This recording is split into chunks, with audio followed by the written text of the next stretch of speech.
Welcome to our Ren Man U Insider's Guide to Today's Music Business free webinar. I want to thank you all for joining us here today. My name is Steve Rennie and I'm going to be your host for this free webinar. Now, I suspect most of you are here today because you're looking to learn more about the music business. And the good news is that in today's world, you have more options at your disposal than ever. On the webinar today, we're going to talk about all those different options that are available to you. And I'm going to give you some important things to think about to help you figure out what the best option is for you. And of course, I'm going to talk about why I think our Ren Man U course might be the best option of all. And I think the best way to prove that is to give you a personal tour of our course and to show you how it works. So today, we're all going to take a lesson together and see how we do. And once we've been through that lesson, I'll talk about the two options you have for purchasing the course. I really think the more you know about what options you have, the more likely it is that you'll make the right decision for you. Now, over the course of my career, I've been asked 1,000,000 times, how do you learn the music business? Answering that question has really become something of a mission for me over these last 2.5 years. In fact, it inspired me to start a website to give aspiring artists and professionals a place to go to learn more about this music business. It's called RenmanMusicandBusiness.com. Now, if you're serious about learning the music business, just spend some time there and I guarantee you'll find all kinds of great advice from some of the smartest, most successful people in the music business, and it's all free. And today, we're going to talk about my latest effort to help folks learn about today's music business. It's called Ren Man U Insider's Guide to Today's Music Business. When I started in the music business 37 years ago, there were no music industry programs to take. There was no internet, there was no YouTube. Back in the day, there was a book called This Business of Music that was required reading. And today, that book has been replaced by Don Passman's All You Need to Know About the Music Business. And while both of those books were terrific, they tended to focus more on music business contracts and less on how things actually worked. But at the end of the day, that was pretty much it. The rest, you had to learn on your own. And here's what I figured out along the way that I wanted to share with you folks here today. If you really want to learn and succeed in the music business, there are 5 key elements you need to know, in my opinion. First, you need to make a commitment to learning as much as you can, as fast as you can, and by whatever means you can. This music business is changing every minute, every day, so you need to work diligently to keep up. You need to do your homework. You need to read trade magazines and blogs to understand who the players are and what they're doing. And the fact is, folks, it never ever stops. The second thing you need to know is you need to ask questions. There's so much to learn in the music business. If you don't ask, you won't get answers and you won't learn anything. Now, I know that lots of folks have questions about this business but don't know who to ask. So when we built the RenmanMB website, I created an area within that site where artists and pros could ask questions about the business and get answers. It's called Ask Renman. Now, if you got a question about the music business, you post it right there and I promise that I'll answer it for you. But the reality is I'm just one person in this music business and there are lots of smart, successful people in the business that you'll want to know. And if you want to meet those folks, you're going to learn number 3, that you have to network. The best way to learn is by hanging out with smarter, more talented, more experienced people than yourself. Now, fortunately, you'll meet some of the smartest, most talented, most successful people in the music business on our web show called Renman Live. It's the only show on the web where you can meet industry leaders, ask them questions, and get answers. And trust me, folks, that's a whole lot easier than when I started in the business. Now, if you're successful in meeting those smart folks in the business, you're much more likely to find someone who can help fast track your learning. Element number 4, find a mentor. I was lucky to have some mentors in my career, and it made a huge difference. These were people who were much smarter, more experienced, and more successful than me. And that's not just my story. Almost all the successful folks in this music business were lucky enough to find some mentors along the way who helped fast track their learning. And all of those mentors were serial doers. And that brings me to the most important element. You learn the music business by doing. The people who succeed in the music business are doers. They're not afraid to take chances. They're not afraid to make mistakes. Most of them are as impatient as hell. And most of them started doing while they were learning, and I want you to do the same. That's how I learned the music business. Let's talk about how you are going to learn the music business. A lot has changed since I got started, and today you have a lot more options. So let's spend some time and talk about those options right now. You've got 4 different options to study the music business. First, you can study at a 4-year university.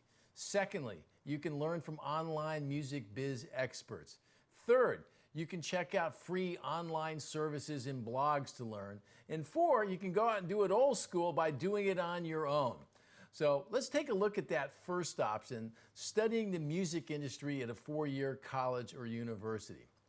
Unlike when I started in the business, today there are thousands of universities across the world today who are offering degrees in some form of music industry curriculum. Schools like USC Thornton School of Music, the Bandier program at Syracuse, the Clive Davis Institute at NYU, Belmont University and Frost School of Music, just to name a few. And as you might expect, some of those top schools are located in music hubs like New York, LA, and Nashville. Now, the competition to get into those schools is intense. I know from my own experience because my youngest son is going to USC and he's in the music industry program. In addition to those traditional 4-year colleges, there are also a number of colleges who specialize in the creative arts that offer degrees as well. Schools like Musicians Institute, Berklee College of Music, Full Sail University, or SAE Institute. The curriculum at those colleges is all about the music and the music industry. Now, while we're on the subject of colleges, I want to take a moment to address a question that I'm asked all the time. Do I need a college degree to work in the music business? We've been taught since we were young that you need to go to college and get a degree if you want to get a great job and build a career. So let me be clear on this. I think college is a great thing. I went to college. My sons go to college. Lots of successful people in the music business went to college as well. But most of them did not study the music business specifically. They learned other things at college that they applied in their music careers. When I was in college, I studied business, and that helped me tremendously when it came to accounting, budgeting, and marketing. I was on the debate team, which taught me how to be an advocate for ideas. And those skills came in very handy in my career as a manager, advocating for my clients. One of the best reasons to go to college is that it can offer you experiences beyond the classroom that can help you in your music business career. My friend Bill Silva is a very successful manager and promoter who I interviewed on Renman Live, and he had some wonderful thoughts on the college experience that I want to share with you right now.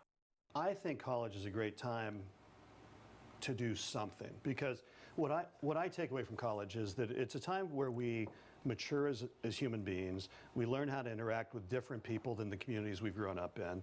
You know, I grew up in a strictly, Catholic community. We had very little diversity in that community. And when I went to college, of course, I was spending a lot of time with people of a lot of different ethnicities, a lot of different religious groups, different sexualities, different worldviews, certainly. And that was critical to my path in terms of being able to succeed in business, because it gave me the ability to interact with enough people in different ways. So that was one of the important things I took from college. Another important thing I took was there's certain habits you have to be successful in life. And I started developing those in college. Now, you don't have to wait until you've graduated college to start doing in the music business. When I was back in college, I got started by running the concert committee at USC, booking shows, meeting agents, managers, and record industry folks. No matter what you're studying in college, find ways to get involved with the music business while you're there, on that concert committee, at the radio station, at the college newspaper, or find an intern gig during summer breaks. Another reason to go to college is that getting that degree demonstrates your ability to commit and finish a task. I had a chance to interview music industry blogger Bob Lefsetz on Ren Man Live, and he talked about the value of a college degree, and here's what he had to say. The most important thing about college is that you finish for two reasons. One, people say, you went to college, you graduate? Yes. They don't really care unless you went to unless you went to the Ivy League, they don't care where the hell you went. You don't learn anything in college. He goes, proves that you can finish something. Yeah. It's like, you know, that bit about success in work, most of it's about showing up. That's true. Another question I'm asked frequently is, what is the value of a music business degree when it comes to getting a job in the music business? Now, I understand that lots of big music companies are going to tell you that they require a degree before you'll be considered for a job. And I think in most cases it's true, particularly true at the entry level. And for the most part, it won't matter what that degree is in. The music business, though, is much more art than science and does not lend itself to easy measurement of your skills. Degrees are much more valuable in other areas like law or medicine or accounting, where there is a defined skill set and a way to measure it. But it's certainly not going to hurt you if you have a degree in the music business. So the bottom line is this: if you're thinking about going to college and you can make it happen, by all means do it. But if you can't make college happen, it does not mean you won't be successful in the music business. There are plenty of successful people in the music business who do not have college degrees, and I'm one of them.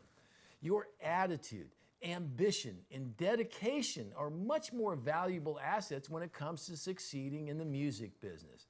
In the music biz, it's all about doing. It's all about relationships and networking. Having a great attitude is 10 times more important than waving a music business degree. And let me tell you something, if you can demonstrate those skills, there's not one company in the music business that won't hire you. So let's talk about some of those other ways you can learn the business without going to college. In today's world, technology has had a huge impact on education, and that is true in the music space as well. You can study the music business today without ever stepping foot on a campus. Today, you can get expert advice for a fee. There are lots of online music business experts out there, folks like Joe Solo or Dave Cusack's New Artist Model, or the Music Industry Blueprint, Music Industry How-To, Creative Live, and lynda.com. And if you can't afford to spend any money at all, then there are a number of free online options to learn about the music business. Sites like YouTube, RenmanMusicandBusiness.com, Hypebot, Ari's Take, Indie on the Move, Billboard, and CD Baby, just to name a few. Okay, which one of these options is the best for you? There are a number of factors that you'll need to consider as you try to figure out what's the best option for me. First, cost of tuition. Studying at a top university is expensive. If you look at the schools we talked about earlier, $48,000 for USC, $25,000 a year at NYU, $40,000 at Syracuse, $38,000 a year at Berkeley, $27,000 at Belmont, $58,000 for a degree at SAE, $56,000 for a degree at Full Sail University. That's not cheap. And the fact is, lots of talented folks just cannot afford to attend college or universities. Now, if you're fortunate enough to have parents that can pay the tab, great. But if not, you'll need to apply for student loans that will take years to pay off, and that's something you really need to think about. So the reality is that you might need to look at some cheaper alternatives like some of those online experts. Some of those folks like Joe Solo, Dave Cusack's New Artist Model, Music Industry Blueprint, lynda.com, or Music Industry. One thing to keep in mind is that while these options are a lot cheaper, they do not offer a proper degree that you'll get attending a four-year college if that's important to you. Another issue, location. Location is a big issue. I get asked all the time if it matters where you live if you're looking to be successful in the music business. And I think the fact of the matter is that location is an issue. If you're going to work in this music business, I think you need to go where the action is. And that means moving to one of those music capitals of the world. When it comes to learning the music business, location is an issue as well. As we just saw, the cost of tuition at those major universities is really high. So if you want to study at one of those top universities, you'll need to live in those cities, which also adds to the cost of that education. These online courses offer you a way to learn from home and avoid the cost of relocating to another city. Another thing you'll want to consider is the expertise of instructors. The top universities invest a lot of money to make sure they have top-of-the-line instructors to teach their courses. So if you're going to go to a top university to learn about international relations, for example, it would be awesome if you were learning from a true expert in the field like Condoleezza Rice. But more often than not, that's not going to be the case. Most college professors have spent their careers teaching rather than doing in their specific fields. And the fact of the matter is that there's a big difference between folks who've learned about something by reading books or magazines or academic articles and those that learn by doing. And for the most part, music industry courses at even the top universities are being taught by education professionals and not music business professionals. Many of those online experts we talked about aren't experts at all. So who should you listen to? All things being equal, your perfect instructor would be somebody who understands and can teach the fundamentals and who's actually tested those fundamentals successfully in the real world. My advice, listen to the doers. There is book knowledge and then there's knowledge gained from experience. In the music business, experience matters, and don't let anybody tell you that it doesn't. Another thing you'll want to consider when you're deciding what's best for you is the curriculum, whether it's an academic approach or an insider's view. When it comes to curriculum, everybody is teaching the same core elements of the music business. They'll talk about record companies, they'll talk about music publishing, they'll talk about touring, they'll talk about marketing and promotion. And more often than not, they'll spend a whole lot of time on contracts. But the music business is not quite that simple. Business is not done in a classroom. It's done in the real world. And oftentimes, things are not what they seem in the music business. While the fundamentals of the music business might be the same, understanding how things work in the real world is hugely important. Let me give you an example. If you ever watch golf on TV, you'll notice that all the top players have a caddy who carries their bag and helps that player manage their way around the golf course. Just like the music biz, sometimes things on the golf course are not quite what they seem, and an experienced caddy can make a huge difference. Imagine a golfer is playing a shot into a green, and in front of that green is a huge sand trap. The key is to hit a club that clears the sand trap and puts you safely on the green. So you pull out your laser rangefinder and it says you are 150 yards from the pin. You want to hit your 8-iron, which you typically hit 150 yards, but your caddy suggests that you hit your 7-iron, which goes 160 yards, but you don't want to listen. So you hit your 8-iron and it winds up landing in the bunker. What happened? That caddy knew from experience that while the book said the pin was 150 yards away, the hole was well uphill from where the players were hitting their shot. And when you're hitting uphill, the ball won't travel as far. The moral of the story? Context is hugely important. If you want to learn the music business, you need knowledge of the fundamentals for sure, but you also need context, and that comes from experience. Okay, let's recap what we've talked about so far. We've talked about how you learn the music business. We've talked about what your options are to learn the music business. And finally, we talked about some important factors you'll want to consider when deciding what the right option is for you. Now I want to take a look at our course. The course is broken down into 10 separate modules. Each module contains a number of video lessons. The big picture. If you're looking to do something big in the music business, getting your head in the right place is one of the most important and most often overlooked elements of success in the music business. In this module, we'll talk about understanding the music business from the 30,000-foot view. Making great music. The music business is built around great songs and great performances by great artists. Now, those songs don't write themselves. They're created by talented artists who have something to say and the talent and desire to say it. In this module, we talk about what it takes to make a great song and who some of the players are in that mix. Treating your career as a business. Doing something you're passionate about, making a living out of it, is a difficult thing to do. The fact is, love is great, but it doesn't pay the rent. In this lesson, we'll approach the music business with the mindset and mentality of an entrepreneur and teach you to look at your career in the music as a business. Building a professional team. If you want to do something great, you'll likely need some help. So picking a team of professionals is the best way to make that happen. In this module, we're going to talk about who the key players are you need on your team, what they do, how much they get paid, how you find them, when you need them, and more.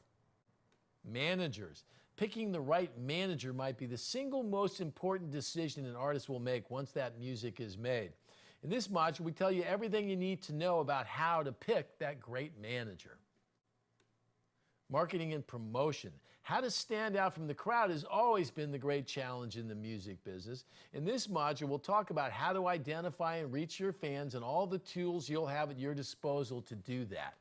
Record labels. Understanding what labels do and how they do it is one of the most important things to know, whether you're an artist or a music professional. In this module, I'll tell you everything you need to know about labels, from how to get their attention, what to look for in a record deal, and how to get the most out of a label once you're there. Music publishing. In this lesson, we talk about one of the most important aspects of the music business, music publishing. It can also be one of the most complicated parts of the business to understand for even the most seasoned veterans. In this lesson, we're going to talk about all the key things you'll need to know about music publishing that will help you turn your songs into money. Touring. Having a successful live business is an important part of building a career. In this module, we're going to talk about how to turn your great performances into money. We'll start by discussing who the players are in the live music biz. We'll talk about developing a strategy for building your live career, how you get paid, what you can do to start building a great live show today, booking that first gig and tour, and some new tools you have at your disposal to help you do it. Getting started. Getting started in the music business is the toughest part. There is no tried and true path to getting started in the music business. It's different for everybody. In this module, I share some getting started stories from some of my friends in the business in the hope that they might inspire you. Whether you're an artist, an aspiring manager, a label exec, roadie, agent, or music publisher, I think you'll find someone here you can relate to. Okay, that's an overview of the course and what we're going to cover. Now let's actually take a lesson. And let's start with a lesson that has some relevance for both artists and music professionals. How to get the attention of a record label. Each lesson contains 4 separate elements. First, a 3 to 5 minute video where I explain that lesson's concept or idea. Secondly, you'll notice that each lesson includes a written transcription of the video for those folks who like to read along as they listen or watch. Third, most lessons are accompanied by a supplemental video interview highlight from one of our past guests on Ren Man Live that relates to that particular lesson. And finally, at the end of each lesson is a quiz to test your understanding and comprehension of each lesson. Okay, let's watch the video and take the lesson. First, let's talk about what it is those labels are looking for when they sign an artist. First and foremost, they're all looking for great, unique talent. It seems obvious that labels would want great, unique music, and everybody is going to have their own take on what they think is great. What works for me might not work for you or the next person. But if you're looking to get signed to a label, you need an A&R person working at that label to think you're special to have a shot. I interviewed my friend Tom Corson one day on our Ren Man Live show and asked him what it is that labels are looking for. Here's what he had to say, quote unquote. You have to have tremendous talent to cut through to the top level of this business, no matter who you are and what genre you're in, because you're competing against the very best, and you are from day one. Labels want artists that can compete at that world-class level. They want artists that write great songs, artists that can perform in the studio, in photos, and in videos. The better you are at those skills, the easier it is for a label to help break you. If you have all of those qualities, it's even better. Labels want artists with a strong vision of who they are, artists who understand what their true north is and who they are and what they're all about. Why, you ask? Because it makes the label's job easier. In today's world, artists and their representatives can paint their own picture with their music, their photos, their videos, and the imaging on their website. It's all about presentation, and you can control how it comes across. But labels are looking for more than just talent. There's lots of talented people out there. They want to know that you've got your head screwed on right, that you understand what you're getting into, and that you will be a part of the process with them. They'll want to know that an artist has the heart, that they have the desire, that they have the will to work with that label to make something big happen.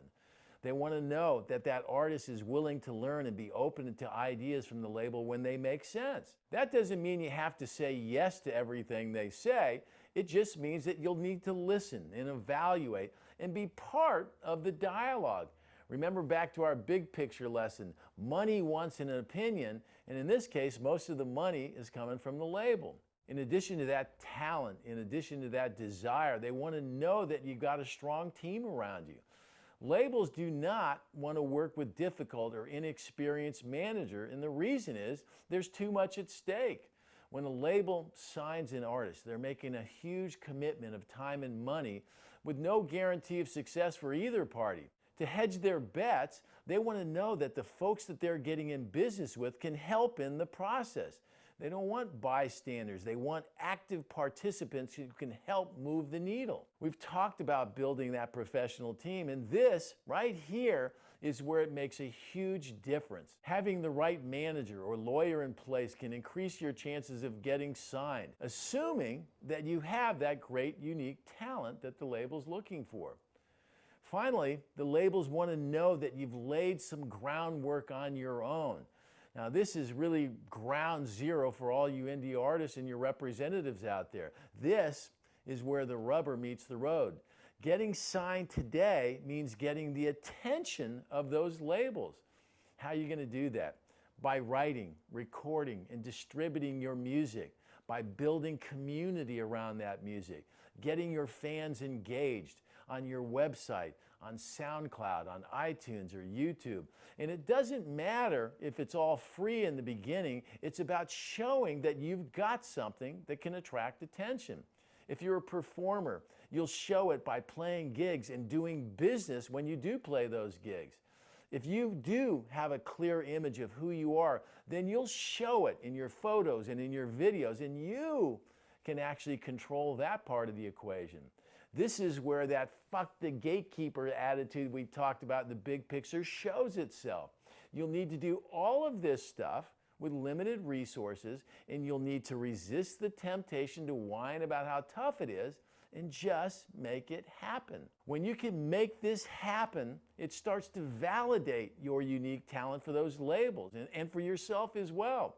It reminds everybody that there's something going on.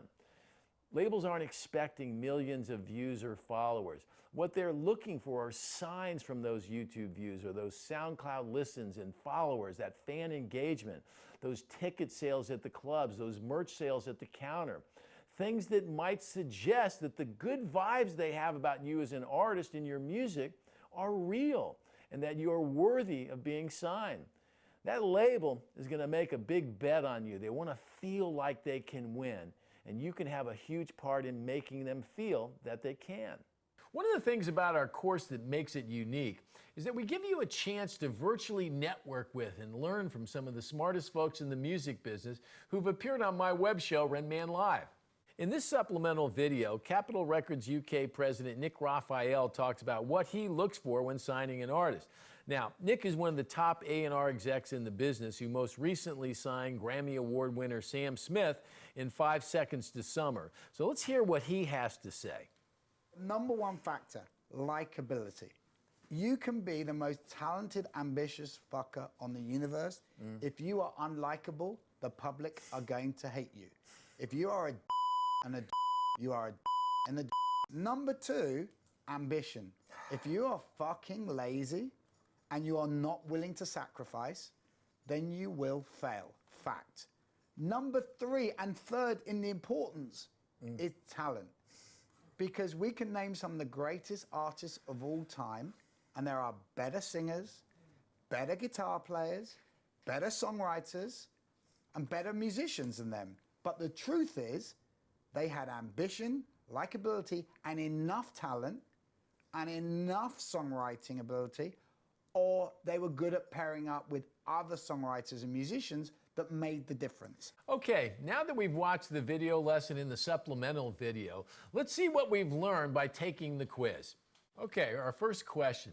If you ask a bunch of record execs what they are looking for when they sign artists, they'll all say pretty much the same thing. What is it? Answer number 1, they want platinum selling artists. Number 2, artists who will do exactly what they want and not ask questions. Number 3, good looking artists. And number 4, great unique talent. All right, so let's put down our answer. I'm going to say great unique talent. Question number 2, record labels are going to invest lots of money building an artist's career, but they won't be able to do it alone. Assuming an artist has the prerequisite talent, what other important qualities are they likely to look at? Number 1, they want to know that the artist has a great attitude and work ethic. Number 2, they want a piece of the artist's publishing. Number 3, the artist has not been on another label. And number 4, the artist has lots of experience. Let's put down, they want to know that the artist has a great attitude and work ethic. Question number 3. A label is looking at 2 equally talented artists and is trying to decide which one to sign. One of the artists has made 2 EPs on their own, built a healthy social media fan base, built a real live touring business on a regional basis, and has made some great videos on their own. The other artist wrote some great songs but has never played a live gig, seems unaware or uninterested in the marketing process. Which one do you think the label would sign? Number 1, the artist that is getting started and is counting on the label to do all the foundation building, or 2, the artist that has already built a foundation for a career. Okay, I'm going to say the artist has already built a foundation for a career. Okay, now that we've entered all our answers, let's see how we do by clicking the Complete Quiz button. Each quiz is automatically graded and you can immediately see how you did. So if you get an answer wrong, you'll notice that in addition to telling you what the correct answer is, there's also a brief explanation of why I think that answer makes the most sense. When you're done taking the quiz, you can share your results on social media by clicking the share buttons at the bottom of the page. Make sure you let everybody know how smart you are. And finally, if you want to take the quiz again, just click the reset button and you're back in business. One final thing. You can also keep track of your progress as you work your way through the course. You'll notice that when you complete a lesson, a green check mark appears in the course summary on the right side of the screen. That's how the lessons work. And that lesson is just one of over 150 lessons that make up the course. And I promise that if you take the time to finish all of them, when you're done, you'll be thinking like a real music business professional. You have 2 ways you can take the course, the solo version and the mentor version. Let's talk about the solo version. On the solo version, you can go at your own pace. You can study what you want, when you want. The course works on your desktop computer, your laptop, your tablet, or your smartphone. You'll get access to any updates to the course. New supplemental information and interviews with our top folks in the biz are added all the time. And you can have full access to all of this on the solo version for $99.99. Our goal was to have an option that any person serious about a music business career could actually afford. Now, I know from working with musicians for my whole adult life that most musicians do not have a lot of money, particularly true when they're just getting started. But my experience with musicians also tells me that I've not met a musician yet that can't find $100 for things like, well, let's say tickets to a show, a brand new guitar pedal, a night out with their friends, an update on their Logic Pro Tools, or maybe even a little urban beer to make that music feel a little bit better. For those of you looking for a more structured and personal approach, you might want to consider our mentor program. When we first developed the course, my intent was to make it so that the user would be totally self-sufficient. They'd have all the info they needed to get started, and for me, my work would be done. But over the last few months, I've gotten lots of emails asking if there was an option where folks could have some direct interaction with me to ask questions and to get personal feedback on issues in their careers. So I listened, and now we have a new option, and it's called the mentor version. And here's how it works. In this version of the course, I will be just like your personal mentor for 10 weeks. Instead of taking the course on your own, you'll be part of a structured 10-week program where we will go through each module in a specific order. And you will not be left on your own in this version. You'll receive an email each day of the week with your lessons for the day. And every Monday for 10 weeks, you'll be invited to a private Google Hangout with me and your fellow mentor students where we'll discuss that week's lessons and I'll answer any questions you have on the course or about your career. In addition, we're going to make all those lessons available on MP3 so you can listen on the run, in your car, on the train, or in an airplane. If you pass the course, you'll also receive a personal recommendation letter from me verifying your readiness to work in the music business. And just to make sure that Ren Man U is never far from your mind, we're going to set you up with a RenmanMB swag pack, which will include a RenmanMB t-shirt, coffee mug, and a mouse pad. Well, by now, you should have a much better idea of what your options are when it comes to learning about the music business, and hopefully you're on your way to figuring out what the best option is for you. Now let me tell you why I think our Ren Man U Insider's Guide to Today's Music Business might be the best option of all. We talked a bit earlier about some important factors you'll want to consider as you make your decision. So let's see how our course stacks up against those other options. First, the cost of tuition. In terms of cost, we offer two options that almost anybody can afford. You won't have to take out any student loans to learn about the music business at Ren Man U. Our solo option offers you a ton of knowledge for a price that any musician or aspiring professional can afford. The mentor version offers you everything you get in the solo version, but with direct access to a true industry professional for guidance and answers to your questions. And it will cost you tens of thousands of dollars less than going to college and less than any comparable online option. Secondly, when it comes to location, location is not an issue with our course. You can study wherever you like, from home, in your car, on a train, or on a plane. Anywhere you can get an internet connection, you can learn at Ren Man U. How about the quality and expertise of your instructors? Well, your professor at Ren Man U is one of those doers with tons of real-world experience that can add value to your understanding of the real music business. At Ren Man U, your instructor has spent the last 37 years working and succeeding in the music business as a concert promoter, a record executive, an internet entrepreneur, and an artist manager. And I've spent the last 2.5 years taking that knowledge and experience and sharing it with folks just like yourself. And finally, when it comes to curriculum and the approach to teaching the music business, our Ren Man U course offers you the best of both worlds, a structured academic approach with an insider's view to give you context to those lessons. You'll learn about all the important things you need to know about the music business, but with the perspective of a true music industry insider. And even if you choose another option to learn the music business, I think our course still can be a great real-world supplement. Bottom line is this: if you want to learn the music business, let me be your music business mentor. When you get done with my course, you won't be thinking like some rookie getting out of college. You'll think like a grizzly music business veteran. And oh, I almost forgot. We said we would talk about the secrets of all those top people in the music business, what led them to their success. And actually, it's not much of a secret at all. Those folks that succeed in the music business are doers. If you ask the biggest players in the music business today, 99% of them will tell you they learned the music business by doing. And many of them took any gig they could get just to get in the door when they got started. Many of those folks started working at the music business while they were in college.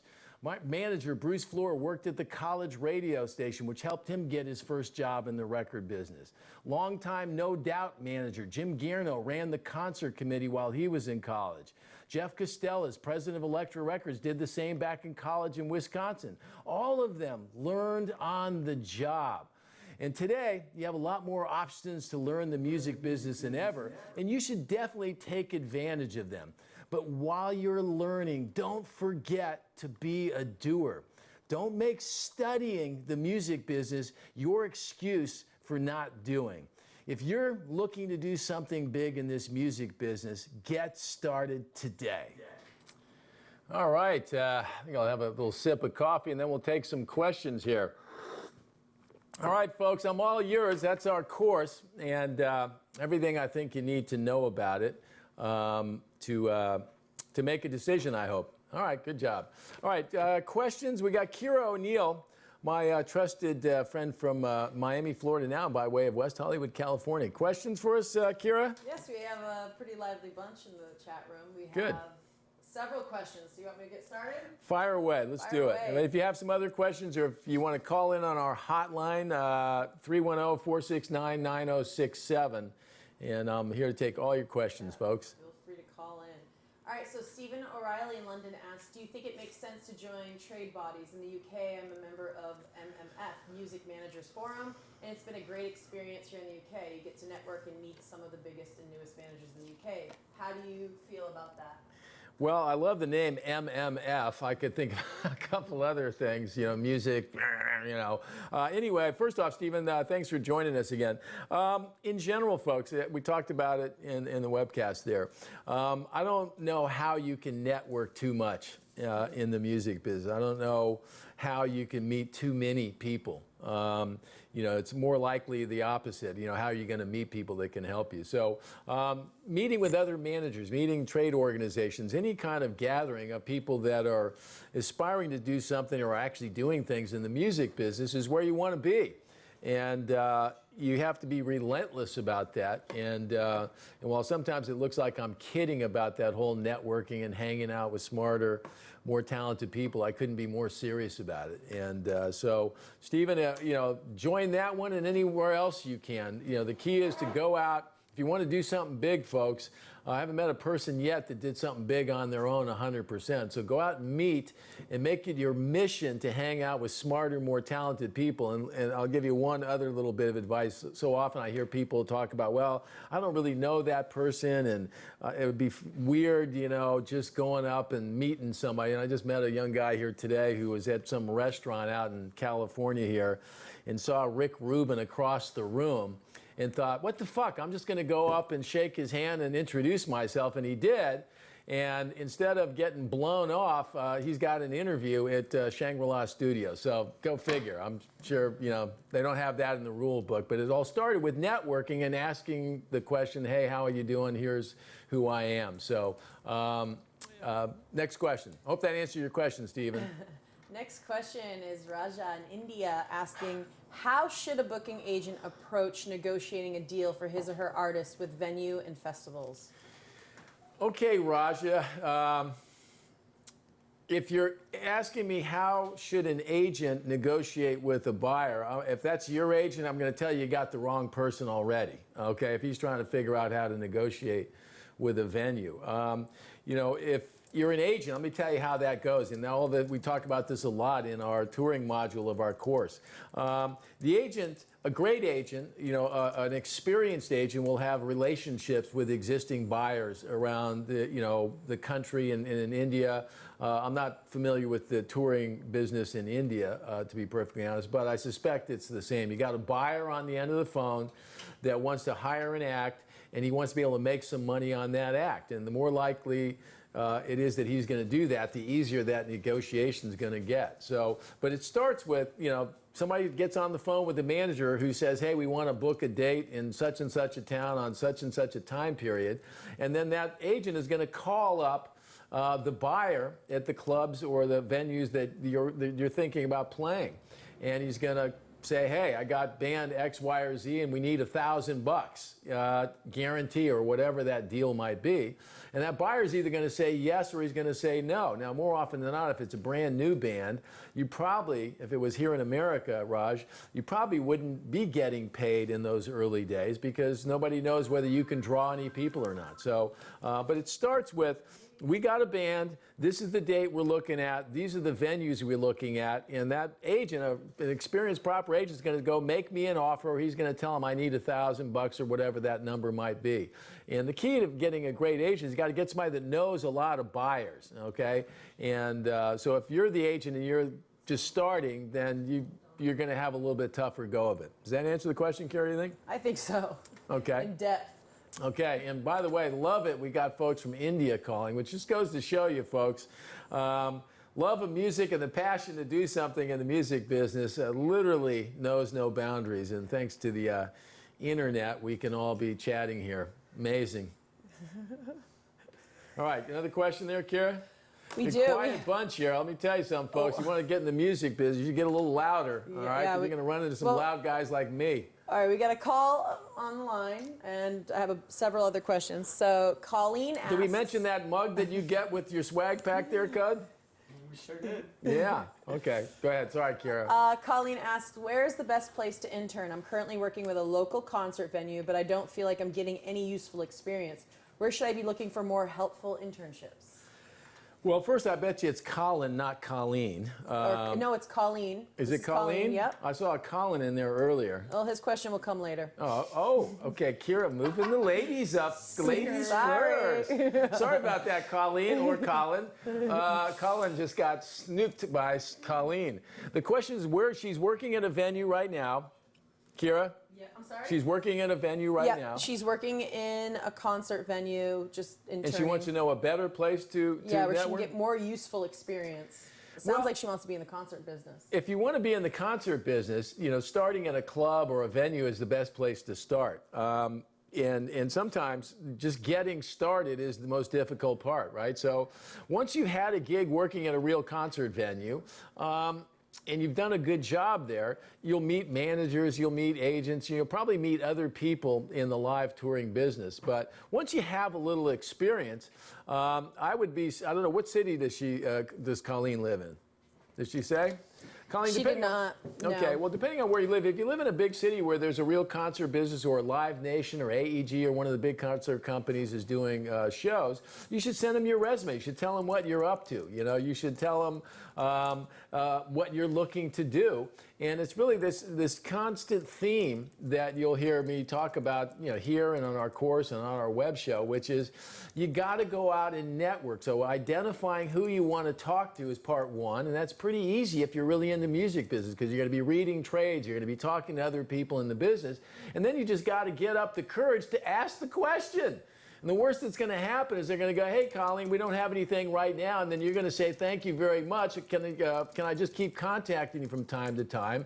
And one of those days, if you're relentless about it, Colleen, you're going to be the person calling when that person needs somebody. And they're going to go, yeah, come on in tomorrow. I want to talk to you. That's how it happens. We had Aaron Shook on our Ren Man Live show this past week, and now he's the president of A&R at Interscope Records. But true story, and I encourage you to go back and check out our first broadcast with Aaron.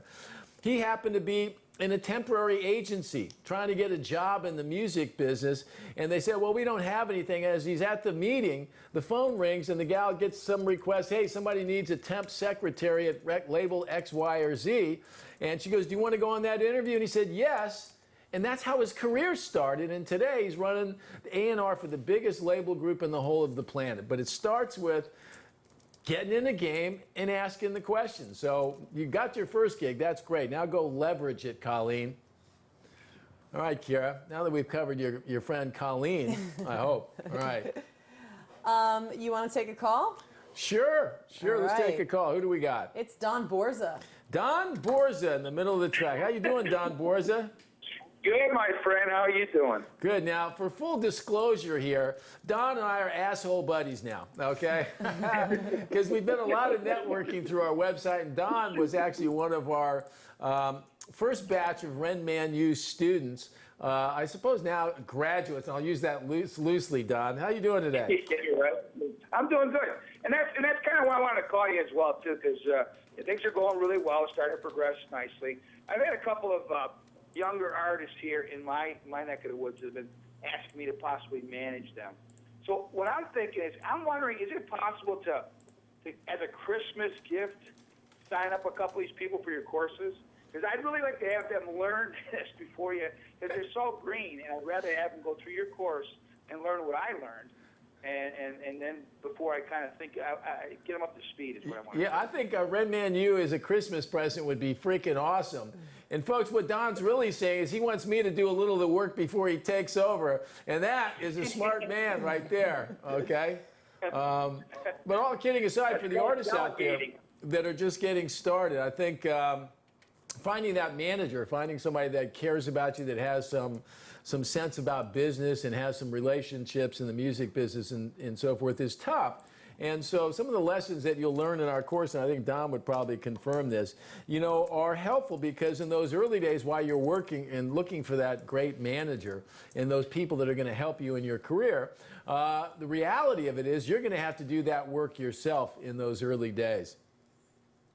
Absolutely. I mean, for a couple, $200 or $300 investment for 2 or 3 solo courses, I could actually turn those people on and go, listen, do your work, and then listen to the course, follow what's going on, figure yourself, and then come talk to me in a couple of months.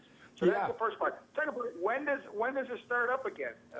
Well, you know what? We've been, you know, again, for full disclosure, when we first put the course out, we had the solo version that we talked about a little bit earlier was designed so that it was kind of designed, honestly, to answer the questions I'm asked so many times. And sometimes I'm available to answer the questions and sometimes not. So we tried to put together that whole course with the idea that somebody could just take that and have a great overview of the business. And the original intent was that it would just be standalone and people would be able to just listen to it, watch the videos as many times as they like, and hopefully they would figure out, okay, I should probably be watching this Ren Man live show and calling in and meeting some of these people on the phone that Rennie's talking to. So, but when we did our first batch of students, we decided, you know, for our own purposes as well, we wanted to get some feedback on the course.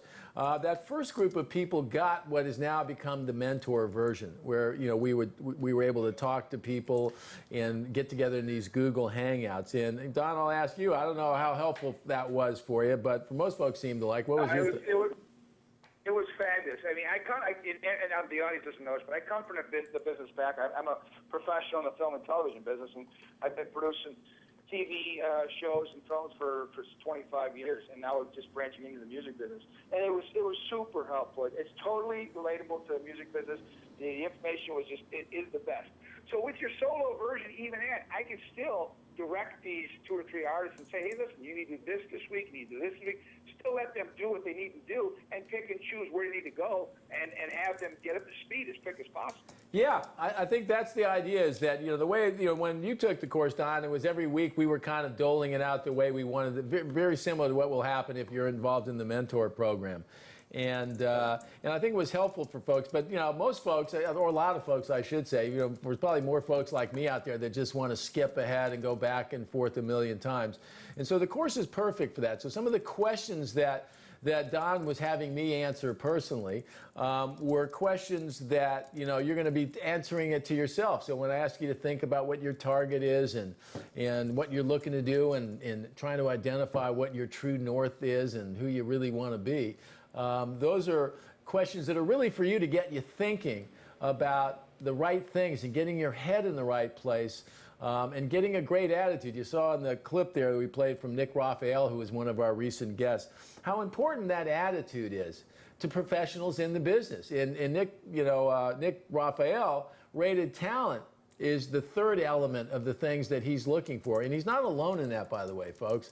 There are plenty of talented people out there that have self-destructed for one reason or another, and talent alone wasn't enough to save them. So, yeah, I think the solo course is a great overview, if I don't mind saying so myself, for anybody. And I think if you're a manager, too, and you got a young band, when I was managing Incubus, I used to send out reading material all the time when they were on the bus and, you know, crazy stuff.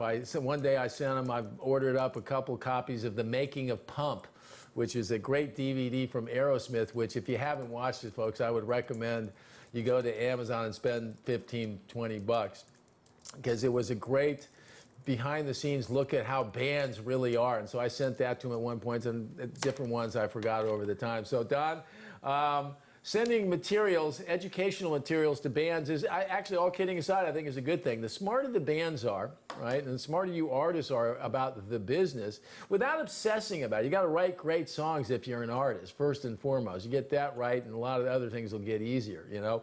But having an understanding of what's going to happen after you've made that music and delivered it is hugely important, because it'll help you make better decisions. It'll help you work better with your manager and your record label and your agent and all the professional folks that you're going to meet along the way if you're going to be successful.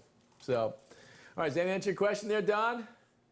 Absolutely, and it's always great talking to you, Steve. Always a pleasure. Thank you very much for calling in, Don, and thanks more importantly for being a part of our little Ren Man U first graduating class.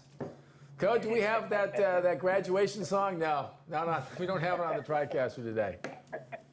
All right, Don, thanks so much for calling in. I feel honored. Talk to you later. Bye-bye. Perfect. All right, I see some more questions coming in. This is getting to be a more lively bunch. I love that, folks. Got to get over that shy. All right, I see one here from Lizzie. I'm going to just take one here, Kira. Go for it. Lizzie C. says, tips for booking your first show. Should you try to establish a social media presence first? Well, Lizzie, first off, thanks for joining us here today. And secondly, do we have tips for booking your first show? In fact, we have quite a few tips in that Ren Man U course for, that we were just talking about. And like a lot of these things, Lizzie, you know, you can overthink it to death, right? But if we were trying to simplify and you knew nothing about the music business except that you're an artist or you're representing an artist and you want to play a gig, right?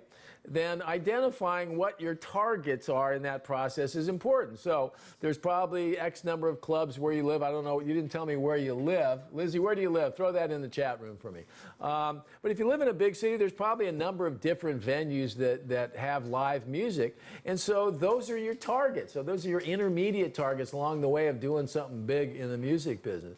And so you got, okay, now I figured out what club it is. Now I got to figure out who the buyer is. And then I got to go and ask questions. And they might tell you no, Lizzie, okay? And if one no scares you away, I'll just tell you, save some time and get out now, okay? Because you're going to hear no a lot. But you only need a couple great yeses to make a difference.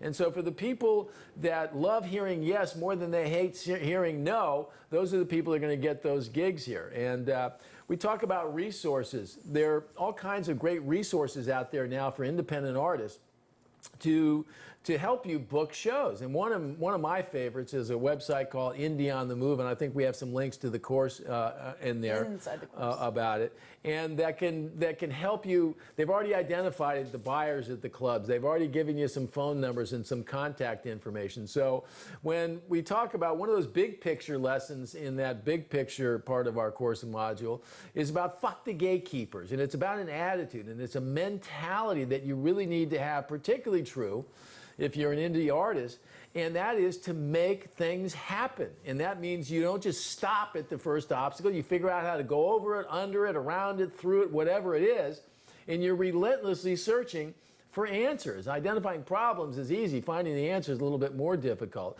But you have some great resources out there.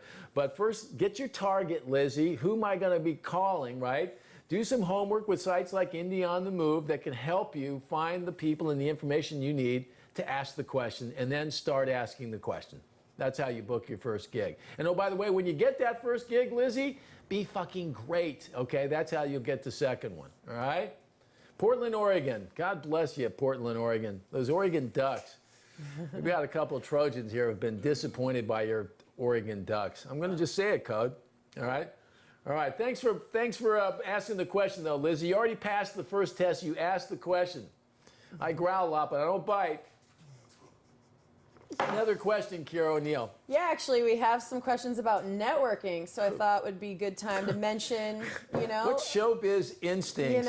What showbiz instincts Kira O'Neill's got here? How long have you been out here in LA now, Kira? About 8 months. 8 months, and she's turning into a showbiz animal. Okay.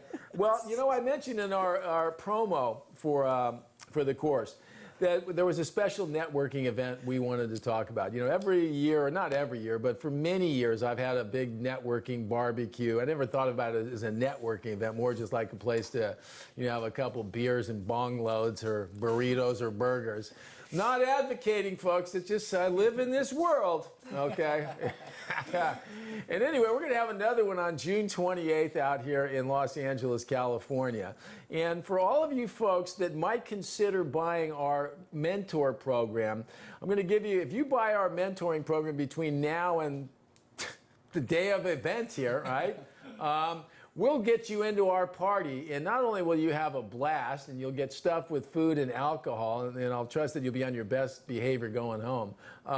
You'll get a chance to meet all kinds of people in the business, you know, grizzly veterans like myself, lots of young people that are starting in the business, and it'll be a great hang. So if you buy our course in between now and the June 27th, I suppose, we'll get you into our barbecue and help you start networking, and along the way you'll also have access to those 10 Google Hangouts. You'll have a chance to get through the course, and I'm going to be your mentor for those 10 weeks, and what you see is what you get, folks, okay? You'll get a lively and honest assessment of the state of affairs there. So if you're interested, you can go right down and scroll down on the page on our RenmanMB event page, not here on the YouTube page, and there's a link to both the solo course and our mentor course, all right? We got a question there on the phone? No, it's we just yeah, whiffed? Yeah, whiffed, totally whiffed. What, he hung up? No, they hung up, so they're They gonna hung have to call up. back. All right, let's get They got another scared. question. So our next question is going to be from Colin. Colin. He's in Seattle, In for the Seattle, record. okay. Colleen was in Baltimore. Colin is in Seattle. Beautiful. He wants to know what your advice would be about maximizing the amount of positive connections he can make at a festival that he'll be working at in a few weeks. He's going to be working at the festival, and this is Colin, not Colleen. Right. Well, first thing I'm going to tell you, I used to be a concert promoter, and if somebody's hiring you, Colin, to work at the festival, the first thing you need to do is take care of business and make sure you do what you're supposed to do. That said, I presume as you're working at that festival, there are going to be all kinds of other people that are working at that festival, and you should do something just basic. Go and introduce yourself. Be nice. Be as Nick Raphael. Be likable. Okay. Be helpful. And tell people who you are. Say, hey, my name is Colin. I'm from Seattle, Washington. Nice to meet you. What do you do, right? And you don't need to overthink the networking thing. It's really simple, folks. They used to call it just being good manners, okay? You go to a party, you go and introduce yourself. If you want to go sit on the chair in the corner and everybody wonder why nobody's talking to you, you can do that too, but it won't be a great networking opportunity, right? So when you get amongst people in the business, be professional. Don't be a stalker, but take the advice of my young friend who's sitting here today with us and ask the question. Go up and introduce yourself, and you might be shocked at what's happening right now. I'll give you a piece of advice that I never took very well when I was in the music business.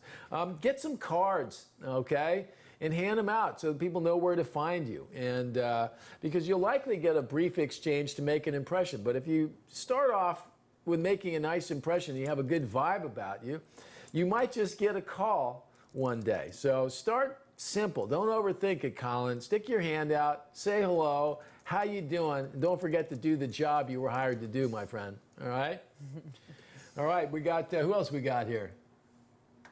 Well, I have a bunch. I have a great question from Gonzalo, who's based in Los Angeles. Gonzalo from L.A., cloudy Los Angeles. What is up with this weather here in L.A., huh? Yesterday it was fired up. Shit. Yeah. And it was your birthday, I should mention. It was my birthday yesterday, yeah. Everybody wished And then Steve a happy you notice birthday. the dog ate my cake today. He That's did you another the bit of favor. advice, when you get that music business, don't eat the boss's cake. That is not good. Yeah. Got a very guilty black lab over here belching. He's depressed. Okay, question, All right, sorry. Gonzalo said, earlier you mentioned that book knowledge is not the same as experience. I've been working with music business in LA for years, trying to jump to the next level. Would you say solo or mentor version is more for someone like me or for people just getting their feet in the industry? Well, I'm going to say this. The information in both courses, or both versions of the course is exactly the same, okay? The lessons are the lessons, 150 plus of them, and you got a little taste of one of them earlier. So I think part of it may just be a function of what your budget is, okay? The main difference between the solo version and the mentor version is exactly what's implied in the title. Over the years, people, hey, can I get together for a half hour, Steve? Or, hey, can I call you on the phone? Or, hey, man, what do you think about getting together for lunch or whatever it might be? I'm pretty accessible, but those are the things that start to get into people's time a little bit, right? And there's always some level of cost, money or otherwise in that, right? So if you're looking to be able to talk with a real professional, and you're getting a hint of how that Google Hangout goes right now. You know, it's simply sitting down and talking to somebody that's actually been through it. And so what's that worth to you? You know, I can't tell you that. I can tell you that in general, that hanging out with smarter, more experienced people is hugely valuable. And in my own career, I had some mentors, all of which had already hired me to work for them, to be perfectly honest, okay?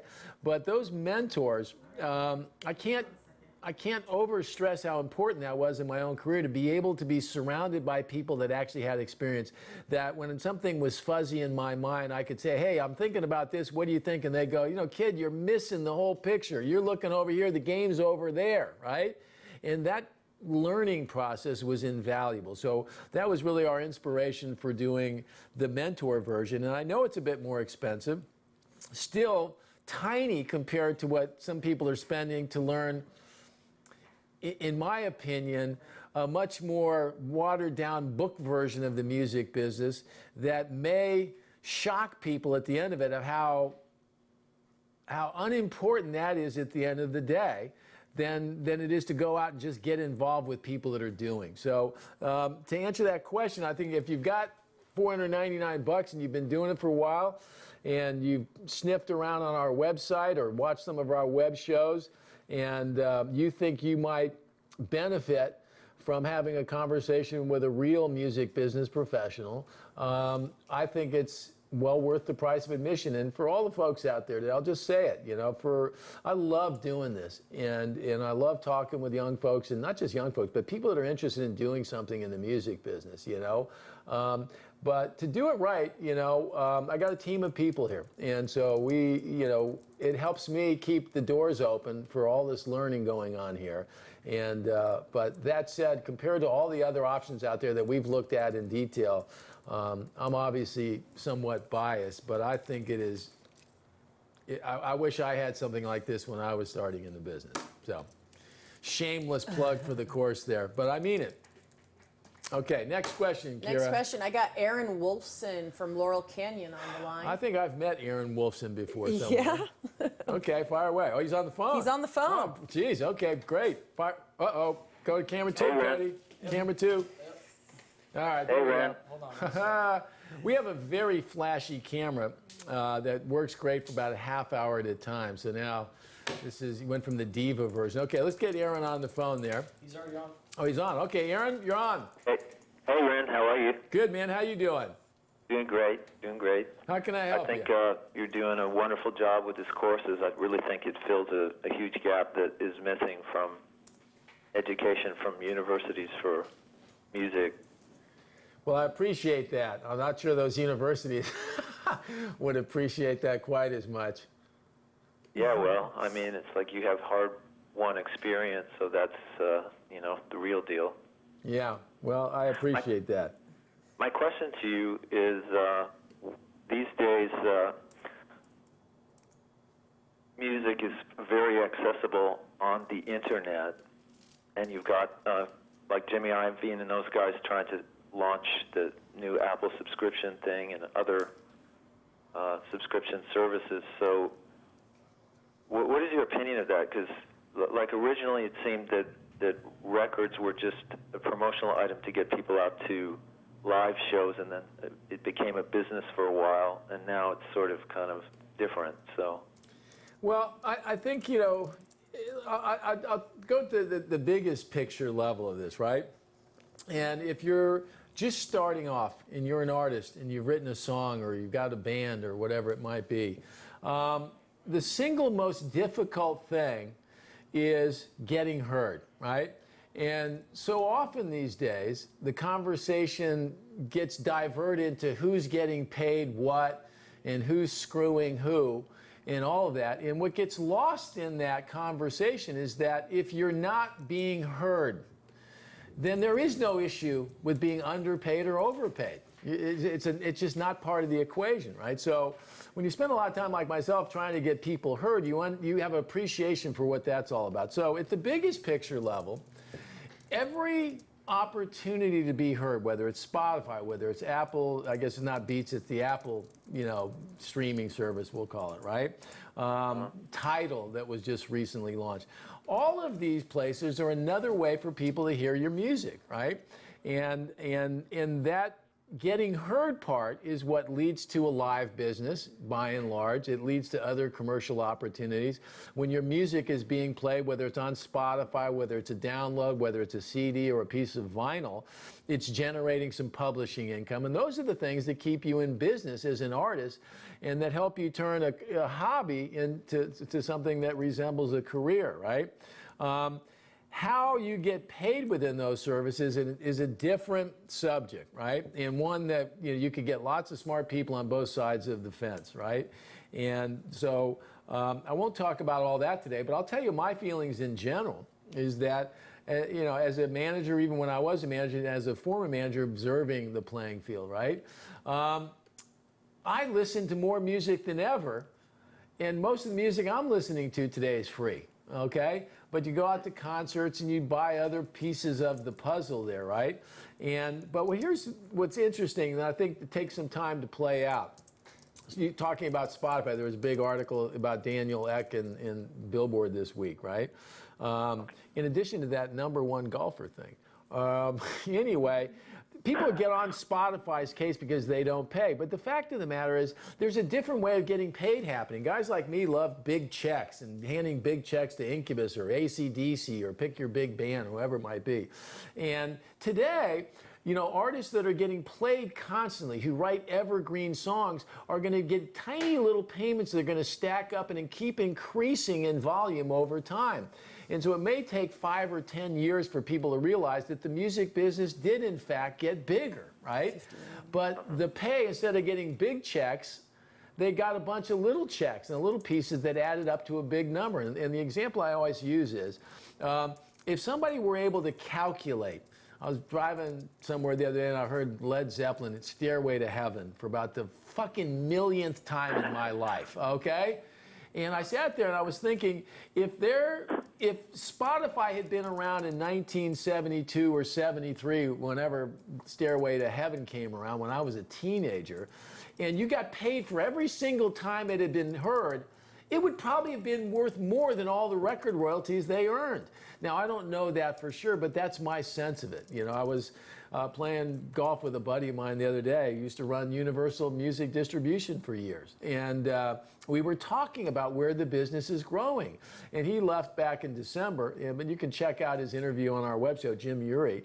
But the biggest, fastest growing part of their revenue stream was streaming income from places like Spotify. So it's actually starting to happen. And all the issues that happen about pay, record companies always wanted to get their money back first before they paid the artist. And I'm sure lots of record companies really secretly love the fact that there's a new devil in the game, Spotify, but it's much more tricky than that. If you're an artist, you need to be heard, okay? Don't worry about getting fucking paid before you get heard, okay? And if you get heard, go hire a manager that knows how to get you paid. Stop bitching about it. Write a great song and hope it gets heard. Yeah, that's right. Yeah, because like the way that I ultimately ended up playing the Roxy Theater and getting paid for that was playing a bunch of free shows. Yeah. Look, I'll give you an example. And again, this is all a shameless plug, but we're doing a webinar here today, right? Yes. When I was managing Incubus, Brandon used to kid me about it. Now you know what it's like to be the singer in the band, Steve, right? Being in front of the camera and worrying about, oh God, does anybody want to listen? Does anybody want to hear? Does anybody want to have anything to do with my band, right? And so we put out everything for free. And now here I am today in front of everybody saying, hey, pay me for that knowledge, right? And so in some ways, it's not much different than a band who writes a song because they love it, right? And it's their passion. But at some point, if you want to do this for a living and you want to continue doing your passion, you got to find a way to pay for it, right? And so if we've had a number of people have bought our course now, and I hope more people buy it, to be honest with you. No, I think what you're doing is great, and I think it's well worth what you're asking. I can remember listening to an interview with Paul McGuinness, and they were asking him, well, how did you guys go from very humble beginnings to the biggest band? And he said, as long as we had enough petrol in the truck to get to the next gig, that's all we ever worried about. Yeah. No, everybody, free is part of the introductory process. Sadly, today, I think people are getting, way before its time, are getting too lost into who's getting paid what. And I know for some people that might be watching for the first time today, I probably scare the shit out of them, right? But the reality of the business is getting heard is the #1 problem, not getting paid. I think you're absolutely right. Absolutely. All right. Well, Aaron, thanks so much for calling in. I appreciate Ren, the nice and comments. Keep up the good work. I love what you're doing. I appreciate, you know what keeps me going is folks like you that appreciate what's going on. And it's been a lot of fun for me, and I couldn't do it without my gang of renegades over there who I'm constantly beating up, but I love them all. So, Okay. All right. Great. Aaron, thanks so much, and good luck to you, man. Thank you, Ren. All right. Another question, Kira? Yeah, let's take the question from Tim Kraz. Crans? Crans? I don't know. I didn't see an N in there. Yeah, but maybe. I think we've talked to Tim in the past. Yeah. All right. Okay, I have a wife and child, a full-time job as a general manager of a company that manufactures cosmetics and spa goods. I commute every day from Lancaster, California to Oxnard for my job. My burning desire is my band Oak Crest, so I use as much of my spare time to school myself in the music business, usually listening to audiobooks during my 2-hour commute back and forth. Do you recommend any good books for learning the music business or success in general? That are audiobooks? Yes. Well, we're working on getting our podcast together so that you can listen to all those Ren Man live shows while you're driving in that 2-hour traffic. Anybody who lives in LA knows exactly what Tim's talking about. Jeez. There are some great, look, the Don Passman book that I talked about earlier in the webinar is a great resource, right? Talks about contracts and gives you all kinds of detail on all of that stuff, which I think is valuable stuff, right? But again, if you don't have great music, if you haven't attracted the attention of people in the business, the contracts isn't really going to be your issue in those early days. As a longtime music professional, right, when you've done it as long as I have, you realize that this attitude thing, right, and having a great head and getting a great headspace is so much more important and so often overlooked in the success of people, right? And so if I had to recommend one book that I know is available on audiobook as well, it's a really whacked one, but people who watch our show will know where I'm going with it. It's a book called Golf is Not a Game of Perfect by a guy by the name of Dr. Bob Rotella. And you can get it, I think, for $10, $12 on Amazon. And the reason I recommend that book is because if you took everywhere he was talking about golf and you inserted music business, right? You'd understand that getting your head in the right place to deal with success, but more importantly, to deal with frustration and all the no's you're going to get along the way, and to be able to keep your confidence and to keep trusting what you're doing and working at your craft. That's a headspace thing, right? So I recommended that book to a lot of musicians. The last person I recommended it to was Nate Roos, who's also a golfer, but he was having some issues on the golf course, and we would talk about different things in the music business a little bit. I told him, Nate, you got to go read this book. Golf is Not a Game of Perfect, and just insert music every time you see in golf. And he read the book, and he called me up, and he said, Ren, that was fucking awesome. So if you don't believe me, take Nate Roos's word for it, and go get Golf is Not a Game of Perfect by Dr. Bob Rotella. And maybe one day I'll rip him off and I'll do my own book. Music is not a game of perfect. And it isn't, by the way, folks. You only need to get there. There's nothing about it that's going to be perfect. Correct, Amundo. All right? We got a call. Huh? We got a call. We got another call. We got another call. I love it when the phones are ringing. Okay, who do we have? We got Uni Soul. Uni Soul from New York City, or he's in Philly, right? I think he's Jersey. Jersey. Yeah, Jersey, Philly. But Close. we're All right, getting hey Uni, how you doing? Hey, Steve, how's it going, man? Good. I'll just, for full disclosure again, Uni Soul is a great artist who spent 10 weeks on that Google Hangout. Was there just about every single time, and is one of our graduates, I suppose. So anyway, what's up, Uni? Yeah, I just wanted to call in and just for anybody that was on the fence about getting the course, I just wanted to give, I guess, in a sense, like a testimonial why somebody should buy it. Because I feel strongly about the whole course, about what you guys are doing over there.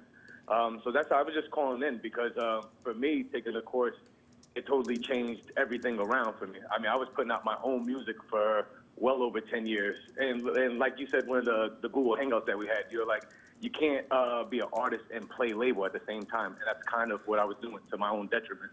And I remember, I think halfway through the course when that came up, I was basically crushed. But I put everything back together and then finished off the course. And you made a comment about finding your true north, and it allowed me to decide what I was going to do. Was I going to play label or try to be a business exec or be an artist? And fortunately, with being focused on the business, I was able to build my name up as an artist. So after taking the course, I just finally decided it's like no more of dealing with the business and deal with the art side. And I started to attract, and certain people that wanted to do business with me are starting to do business with me now, which is actually accelerating everything. So, yeah, I just wanted to tell people that, man, and I'm very appreciative of that. And that all happened in the last couple months. Well, I appreciate that so much, Uni, and because it's funny, Uni, for all you folks watching out there, Uni is not alone in that. I think that, sometimes getting focused and figuring out what's real and what's not is both uncomfortable and enlightening at the same time. But the uncomfortable part fucking hurts sometimes, but if you're going to do something, you need to be focused. And I'm stoked to hear that the course helped you in that regard. And I'll also say for you folks out there watching that Uni has become a relentless networker. And as a guy who's now heard, I don't want to bust your bubble, but who's heard no, but from some very important people in the music business now, people that could say yes or no. And those no's, even when they come, clarify for where you're at. Lots of people love to live into, well, I sent a note to the guy and he sent me back a nice little note and then I haven't heard from him in 5 months. What do you reckon, Steve? And I'm thinking, what do I reckon? I reckon that's a no. So, Uni has called in on Ren Man Live a couple. I know he spent some time on the phone and exchanging emails with Jim Urey, and the other day you called in on the show. And I say that, folks, not as a shameless plug for our course, but because, or the course in our show, it's because we're providing you some ways to network. And the people that take advantage of it are just going to learn more, because Uni's had a chance to hang out with some much smarter, more talented people that are more experienced, and that's only going to help. So, yeah. So yeah, I went with Nick Raphael too, and Jim Urey, and it's just a great experience. It gets you right to what the source, and I mean, and you're the source too, because you talk about all the years of experience. I mean, it takes people a long time, to find somebody that's going to open up like that. So if anybody's on the fence, they should really, really start. If they're scared to jump at the mentor package, they should really start with the smaller package, and get a feel for themselves. But guarantee you, they'll want more. Yeah, I so appreciate that, Uni, and I'm stoked to hear that you're making some progress. That's great stuff. That's great stuff. There's nothing like getting some little wins out there, folks. God knows this music business can beat you up a little bit. Yeah, so I'm going to let you do what you do, man. I just wanted to call in and just give a shout-out to your whole team and everything that you guys are doing, and, continue much success. Thank you so much, Uni. That means a lot, man. All right, I'll talk to you a little bit. You take care, man. What a great guy. Love that guy. Love uni. Okay, who else we got in there? I see we got some more questions coming in here. Yes, we do. We have a And ton. another phone call. We have another phone call. All right. First things first. We'll go. Omar from Louisiana asks, how should songwriters that are just starting out approach major labels for opportunities to collaborate with their artists? That's a great question. And really is one, that speaks to that whole idea of networking again and knowing some people, right? If you're a songwriter and you want to work with other artists, okay, what happens is you go through, you enter this kind of hierarchy of, here's where you want to get to and here's where you're starting, right? So if you're looking to put your music or want to write with other people, then you really wind up needing to connect with A&R people that have records, have artists that have record deals that are looking for material or looking to collaborate with other artists. And when you don't have a track record in those early days, I think it's more difficult. I'll just say it, right? If you've had some success and you start to attract some attention, then people want to collaborate with you more because they feel like they can get something out of it, right?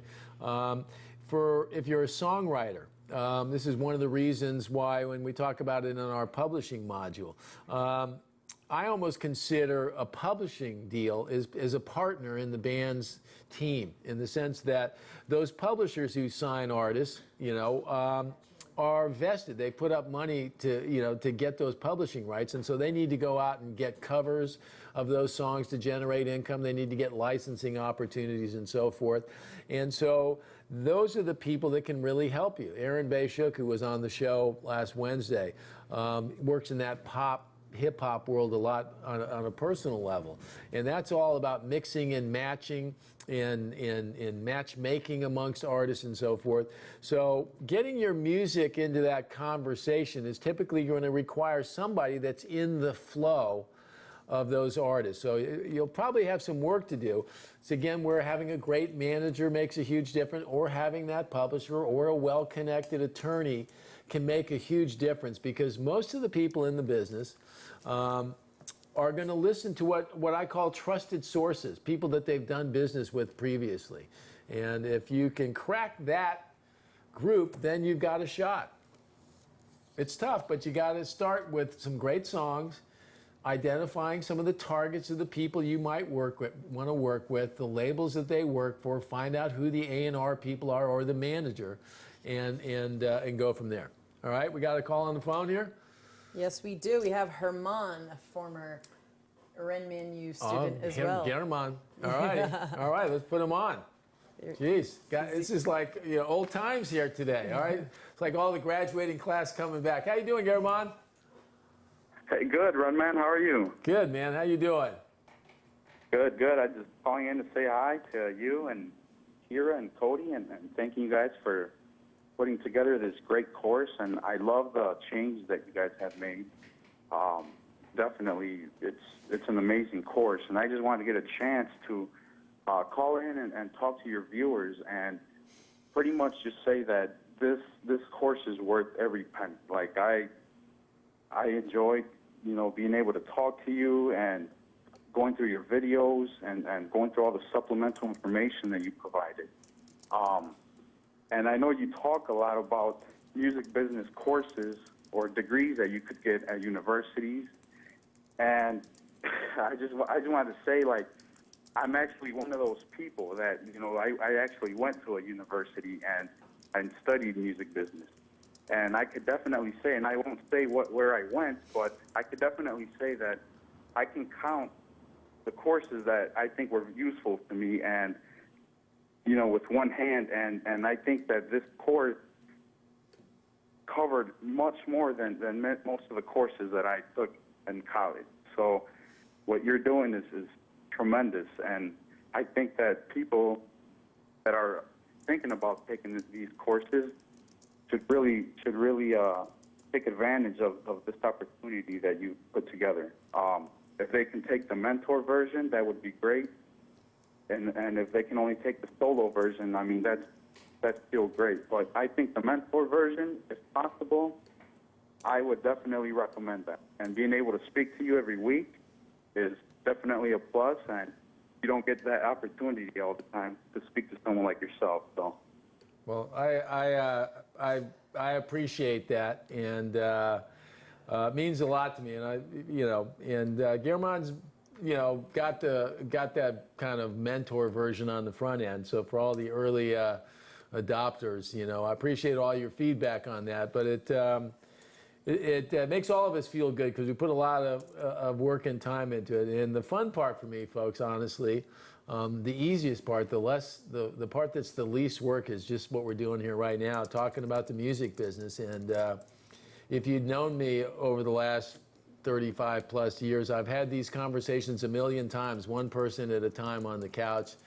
And now over the last couple of years, kind of extended that out there a little bit. And it's great to hear from folks like Renman that feel like it's been of benefit. And I want to also say, I've been accused of being against college, and I'm not.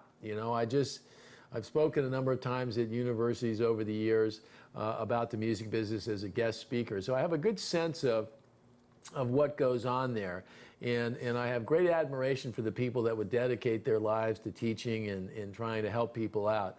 But I'd also be lying if I didn't say that all my own experiences told me that doing it in the music business is how you learn. And when you can connect with other smart people, and by the way, I'm out looking for smart people all the time now, and so often these days I spend my time with young people in the business asking them, how are you doing this? Hey, I started a label, Ren, and I'm asking them questions, wanting to know how you did this or how you did that. I remember sitting here with Jake Udell, his big-time EDM manager, asking him about his business because I'm still learning.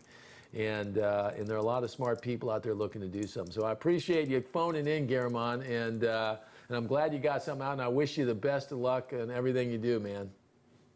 yeah, no problem. I really appreciate everything you've done, and I'd like to say as well that this course really makes you go from being a dreamer and to become a doer, and it really makes you think about what's your actual true north. So that was really a useful course. The section that we covered was really useful, and it's been useful to me now. I've been networking with people in LA, and actually I will be out there next month to meet some of the people that I've been talking over the phone and texting and emailing with. So You can be out here June 28th, Guillermo? Actually, I'll be out there during the week of the 13th of July. Okay, well, I'm going to miss you. I'll probably be on vacation by then, but you're going to miss our big bash here. But we'll throw one back for you. Probably more than one. You've never seen some of Cody's buddies, man. I'll be dragging these freaking guys out of here. So, all right, Guillermo, well, thanks for calling in. We're going to take another question. Thanks so much. And when you're out here in LA, give us a call, stop in and say hello, man. All right, for sure. Thank you. You got it. All right, bye-bye. All right, any more questions there, Kira? I have so many questions. People are really into this, man. I gotta Beautiful. So am I, folks. Now, by the way, if this handsome guy disappears for a second, Cody, slip another battery in there, we'll go. All right. Technical. Oh, no. No, you're good. That was looking good. Go ahead. Kamita asks. Where's Kamita from? No idea. This is a early planner okay, got right it. on the website. Got it. He plays in a punk band from Connecticut. Got it. That covers it. Beautiful. My question for you: what is your advice on building a lucrative YouTube channel? Are there any resources to teach this? Oh man, I'm choking on my coffee. I may be, Well, we made about $58 last week or last month. All kidding aside. I think what we're doing is a little bit different than if you're writing songs. I mean, the obvious answer is the way to build a successful, profitable YouTube channel requires. Let's start with like 1 million views. I mean, I've been told that the easy arithmetic of the YouTube world is take whatever views you got, take 3 zeros off it. So if you had 1 million, that take 3 zeros off, you got 1,000, and you can multiply it times, $2 or $3, right? And that's what you're going to generate. So that's not going to buy you a big house at the beach or, you know, a new car or anything, right? Having big hits is what builds big YouTube channels, right? That said, when you're building a YouTube channel, folks, you're building a place for somebody to come and experience what you're doing, and that could be a record label one day, it could be a manager looking at you, it could be somebody in the business that's going to help you. So when you're putting your channel up there, give it some thought about how it looks, and make sure that the presentation is consistent with how you want to represent your act, as we say in the business, right? And that it's consistent, and that, you know, the branding, you know, if you will, is on target. Because people are coming there and they're making a judgment on you. I see so many, you know, young artists who have YouTube channels, and they'll have these horrible freaking live videos up there, shot from behind the sound desk with plates clinking and all kinds of stuff. And so when I've had people say, what do you think about my YouTube channel? On 3 or 4 occasions, I said, you got to take this, and that. Well, then I'll only have one video. I go, dude, better to have one great video than one great one and 4 videos that talk everybody out of the good feeling that they had. So if I was given to give you some advice, don't worry so much about the profitable side of that right now. That's going to be beyond your control. Just make sure that what's there is the best representation of your music and your imaging and your branding, because that's your face to the world. And lots of people are coming through YouTube, love them or hate them. We get most of our people that, you know, come to our site, and all the new people. Whenever I get a new person that buys our course or you know, signs up for the website, they always get an email from me asking, so how'd you hear about us? And I'm telling you, 9 out of 10 hear about it through YouTube. So it's a great place to spotlight what you're doing and introduce yourself to the world, and make sure what you're showing them is the best of what you have. All right? That answer the question there? All right, we got another question on the phone? We do. Jeez. He's live as fuck. Let's Okay. see. Jeff Morrison, original Renman U. Jeff Morrison. Okay, fire away. Hey, Ren, how are you doing, man? Good. What's up, my brother? All right, so I took the original Ren Man U course, and I've since had a publishing deal put on the table for me, which we're mulling over. I've been approached by a larger independent record label president. So you've totally streamlined my music career. Now, here comes the question. You got me into golf. My long game is okay, but my short game is atrocious. Do you have any tips that can help streamline my golf game? Well, as the #1 golfer in the music business, and admittedly low crossbar, and I went out and played a little this morning before our webcast, and I played like a freaking dog. Oh yeah, thank you for that prop. Did I mention the #1 golfer in the music business there? Number one, the #1 golfer in the music business. Yeah. Here's my advice on the short game. It's the same thing, actually, that I would say to anybody that's starting a band that's looking to be able to perform when it matters. You got to practice, and you have to really stay at it, and you don't think your way into a great golf game or a great live show. You work at it. Camera 2, please. Camera 2. There we go. There, it went away. We have a little battery issue here.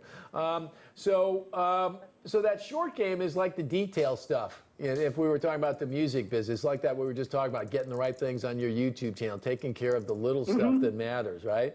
But when it comes to real golfing advice, I'm a big fan of short game. So if you looked at my car, which we don't have the ability to see, my license plate says short game.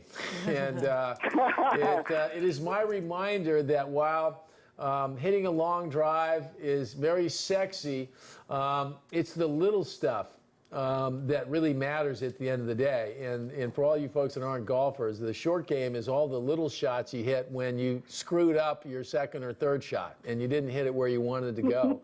Or things in a music business context, you had an idea and a plan, and then the plan didn't quite work out the way you thought it would. And so you just got to work at it relentlessly, to the point of just, boredom sometimes.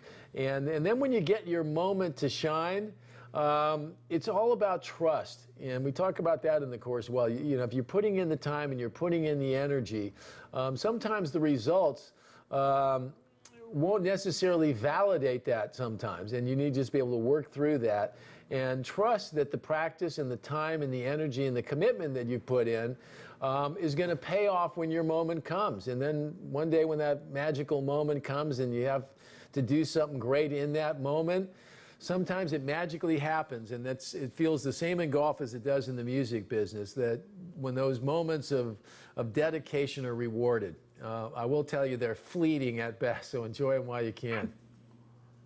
Absolutely. Hey, I just wanted to call and tell you the course is fantastic. It's really helped my music career. It's streamlined everything, and I'm hoping these tips can do the same for the golf game. All right, well, don't mull over that publishing deal too long there, Jeff, okay? That's my other bit of advice. Right. When somebody's ready to say yes in the music business, get your credit card out and buy them a freaking beer before they change their mind. All right, will do. I will stop mulling and start moving. There you go. Jeff, thanks so much for calling in, man. I appreciate it. Absolutely. Thank you. Love the course. Perfect. Thanks a lot. God, this has been a freaking love fest for all our alumni. By the way, I didn't ask any of these people to call in, but I'm certainly happy to hear from all of them. All right, any other questions here? I see somebody from Argentina in Yeah, here. it's actually the question I'm pitching to you next. Adrian Raguski from Buenos Aires. What a Argentina. gorgeous city you live in, my friend. Right. He asks, if you are a self-produced artist band, what considerations should one take when making a deal with a label to edit/sell your record in another country? What about payment, percentage, or the money to sell? Okay, well, I'm gonna lay off the getting paid part for right now, because that is too long an answer here. That would be in your record contract. But the bigger issue of, if you've self-produced a record and now you have an offer perhaps to get a record deal, what should you do, right? And we'll file this one under creative control, which is one of those hot button issues that artists will sit around the bar and they'll get all fired up and they'll go, I'm not giving up artistic control, right? And sometimes you can lose your head in that, right? And the best example I could give you is there was a young band from Atlanta, Georgia, very talented bunch of guys that I got friendly with through the show. And they were offered a record deal at a pretty substantial, was an independent label that was associated with a major label. And they actually got offered a deal, a real deal, and they balked on the issue of creative control because the label wanted to make a suggestion regarding perhaps re-recording the music and maybe bringing in a producer. And so they got all wiggy about it and said no, and then the label pulled the deal. And so months later, we had a chance to get together for dinner with a friend of mine who's a legendary producer. And so we all had dinner with 3 or 4 of the guys in the band, and I asked one of the guys in the band, I said, if they would have come to you and said, hey, we want this big-time producer to produce the record, what would you have said? And he said, we would have said yes. I said, but you took that ball out of their hands. You said, no, we're not going to listen to you, right? And when you think back to that video we talked about with Nick Raphael, in one of those big picture lessons in our big picture module, that money wants an opinion, okay? And when you're producing the record yourself, you put up your own money to do it, so you were the opinion, right? But I'll tell you as a manager that one of the reasons that they have producers come in and work with bands is because sometimes it's difficult to see the forest for the trees when you're in it. And that slightly objective or even objective view of things might be worth more than what you're seeing in that moment. And so that outside perspective can be important. So when it's a record label or somebody that's going to put your record out, trust that if they're going to put up money to sign you, to promote you, to market you, they're going to want to have some opinions about that. And I've spent a lot of time arguing with record labels over the years. I've spent a lot of time agreeing with record labels over the year that had the right idea and had to go to bands and say, just because it came from the label doesn't mean it's a bad idea. When you're in the music business, folks, you need great freaking ideas, and it doesn't matter whose idea it is. So be open to suggestions and assess, okay, this is what we're talking about doing, and this is what we think maybe the likely outcome could be, and be smart about it. That would be my advice, okay? And if you get that part right and it's a big seller, then we're going to have a conversation about how to get paid, okay? Next question. We got anything else here? Yeah, we have Armando from Riverside, California. Okay, we got about 15 more minutes, folks, and because we're gonna burning up the waves here on you. Okay, well, now who's that? Armando from Riverside, California. Riverside, California, the Inland Empire. All right. What do you think about college radio distribution services such as Music Submit? Are these legit services? Well, I am not familiar with what was the Music Submit? Yeah. Specifically. Yeah. God, this is where people hate me. I'm going to be really honest. I spent my whole career in the music business, and I didn't spend a lot of time trying to figure out how to get on college radio, okay? Because their reach in general is tiny, right? And the reason people will try to pitch you on going to college radio is because if the big station in town, K-Rock here in LA or Kiss Radio or whatever the big station is in your market, is not likely to play your music, then getting on college radio sounds like a pretty good idea. And any play, as we talked about earlier, is good. I'm not sure that I would spend a lot of money trying to get on college radio. I think getting a great video that gets played on YouTube, that gets some viral traction, or having a great track that's being passed around on SoundCloud, I think it'll actually get you more mileage at the end of the day. So are they legit? Don't know. When you're talking about going to radio, folks, there are all kinds of people that are going to pitch you on, I'm going to take you to radio. Taking you to radio, whether it's college, commercial, alternative, rock, hip-hop, doesn't matter. Okay, taking you there is one thing. Getting somebody to play it is another. So if you were going to have a conversation about college radio, and I were being your music mentor manager, I'd say the first thing I'd ask them is, can you guarantee we're going to get played on any of these stations? And if they told me yes, I'd be skeptical. But if they said yes, I'd say, like who? And then I'd judge before I put my money down. And make sure it's not some college out in Podunk that's got 6 people listening to the radio station. That's the real music business, folks. All right? What else? All right, we have Colleen again from Baltimore. Colleen, return engagement already. We love that, Yeah. Colleen.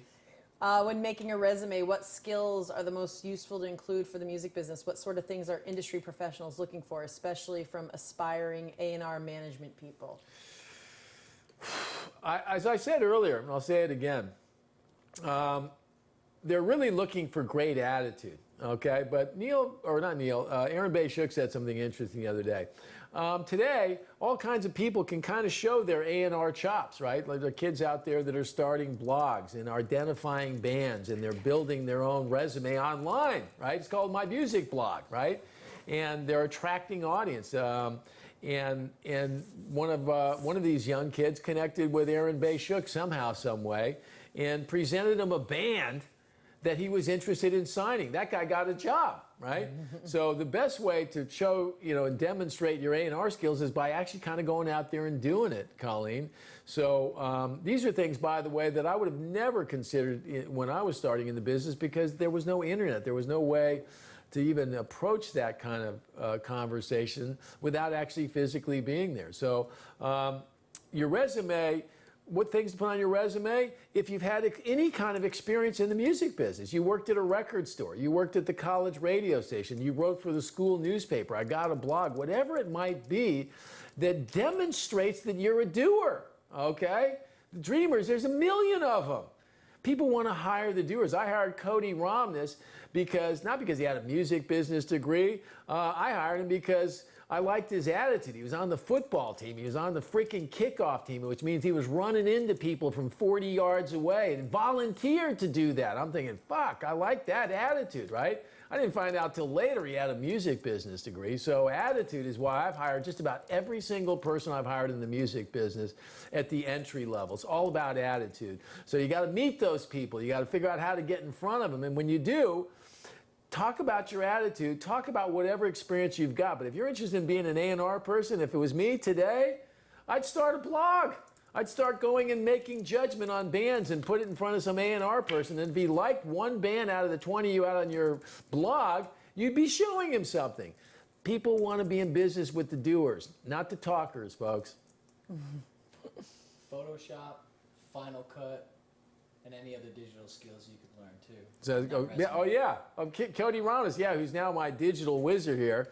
Here's how he got his job. Hey, kid, I need somebody that can do Final Cut, Photoshop, Adobe Premiere. You know how to do any of that? No. But I'll learn in a week. You're hired. Okay, what you're seeing here today, a lot of it's because of my friend Cody Romness. Correct them. Learning new skills, that's what it's all about. If I was starting today, I say it every day. Fuck, they ought to be teaching Photoshop in high school. They ought to be teaching coding in high school. HTML, basic HTML stuff. That's more important than learning French. Pardon me, God, I'll piss somebody off. My point is that that's the digital language today, is the universal language. Okay, a couple more here. All right, we got Shay in Australia. Shay in Australia, God bless you. Yeah. God, we had somebody calling from Australia the other day. They had a freaking jacket on like they were at the North Pole or the South Pole. Melbourne's cold I didn't think right it got cold in Australia. Australia. It does. All right. I love Australia. He's asking, the music industry is very different culturally from the American music industry. Can I still make music directed towards American music whilst living in Oz? Whilst living in Oz. Yeah. Well, I'll tell you what. At the end of the day, there have been some great Australian artists. You know, I can think of some great ones over there, Midnight Oil and In Excess. In Excess. Oh, do this. Great fucking man. And there's also Men at Work. All right. Some big artists over the years, pop artists, Olivia Newton-John. And I think the thing that's worth noting here is that I never would have thought their music was Australian. You know, maybe Midnight Oil had some politics to it that were specific to Australia. But in general, a great song transcends. Nobody gives a shit, really, that Lorde was from New Zealand. If she was from Orange County, you still would have loved the songs, right? Orange County's here in LA, by the way. So I wouldn't go out and try to think about making a record for America. I would make something that's really you as an artist and that represents the best of what you are. And the world operates without borders now. So a great song goes around the world and people in every language will sing it. One of the things I used to love about going on the road back in the day is watching a band, my friends in Incubus, play in Germany and Australia and in France and Italy and wherever it might be, that it didn't matter what country, in South America in particular, the first few times we went down there, Argentina, we had a friend call in earlier today, was watching people in their own cultures, in their own languages, right, appreciating a great song or a great performance. And so that, for me, convinced me of something I already knew, that great music transcends borders, it transcends genres because it speaks to what people are feeling. And so don't worry about the borders, just write something great, my friend. And then invite us down to Australia. Yeah, we want to go. Ah, it's beautiful. Have you ever been there, Kira? I have been there. Yes, I have. Spent a lot of time there. What a great country. Love How about it. for all my Australian friends, you know, those crazy English guys sent all the criminals from the UK to America and Australia. Go figure. Stephen O'Reilly, he's probably going, oh, here he is on again. All right. All Now right. that I've offended all of our friends in the UK. By the way, I love the UK, even if it is a little cloudy. We got a Home and question golf. from the UK Okay, next. fine, That's the let's take it. follow-up. God So we bless got to him. just pat him on the back while we're at it. James Richardson, tuning in from the UK, would like to know what makes a great pitch when speaking to labels. Great songs. Yeah. Great performance, great attitude, not necessarily in that order.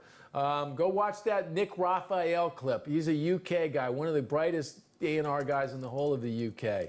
You know, wonderfully articulate, wonderfully honest, and wonderfully profane in a very English kind of way. But he says it, you know. It's talent, ambition, likability, but talent was number 3. Right? Yeah. So when you're pitching somebody, it's the music they're selling. It's the people that they have to work with, okay? And when you're working with everybody, that's important. And there's lots of talented people out there. So let the music be your first pitch and make sure that when they've heard the music, they love it even more once they've met you. True story. All right, who else we got All there? right, Raja again from India. Where in India is Raja? New Delhi. New Delhi. That's a big city there, Kira. Yeah. All right. It's New monstrous. Delhi. All right. Never been to India. Fire away, Raj. The music business can be pretty full-on lifestyle and could possibly burn you out. How should one sustain themselves and find a balance between work and play? that is, that's one of life's questions, folks, whether it's a music business or anything, what gets you out of bed in the morning, right? And I'll say this, the music business is not exactly the most rational place to spend your time. And so with regard to the music business specifically, it's got to be screaming at you. You got to just be dying to do this. You got to want it really, really bad, because the level of frustration and obstacles and things that'll stand between you and doing something great in the music business are formidable on the best of days. And having a great attitude, Raj, is part of it. And I'll tell you this, if you've watched our show, you've heard this story before. I didn't set out to be a manager or a music business person originally. I wanted to be a golf pro. And for me, that was like being a musician. And I just so desperately wanted that to happen. I loved it so much that when I got out of high school, I quit college, and that which was none too popular with my mother and parents and so forth. And but I had to do it. And at some point in that process, it became clear to me that I wasn't going to be the golfer that I wanted to be, and that perhaps I should do something else to make a living, because I wasn't able to make a living doing it.